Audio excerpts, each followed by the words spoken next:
Hello guys, welcome to my original Rubik's Cube review. Today I'm reviewing the original Rubik's Cube.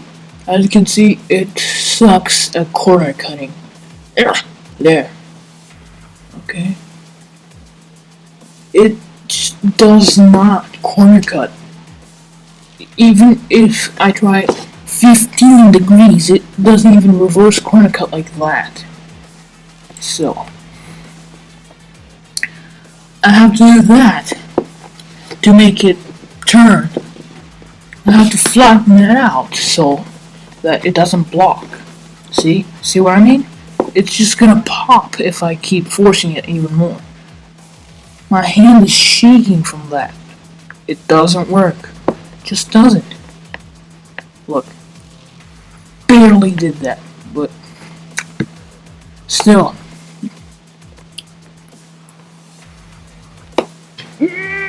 Oh my goodness, no, just no, it doesn't work. If you're trying to speed cube, it feels blocky and it sucks. But if you're a beginner, you're fine. It's just that the stickers peel. So, yeah, it doesn't turn well.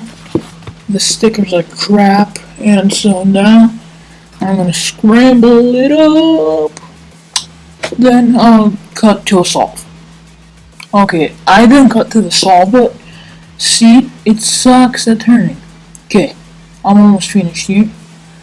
No, this just sucks. Come on, I'm 2 moves away from finishing, and it just sucks. Anyway. It's not good, guys. Unless you're a noob, it's not good.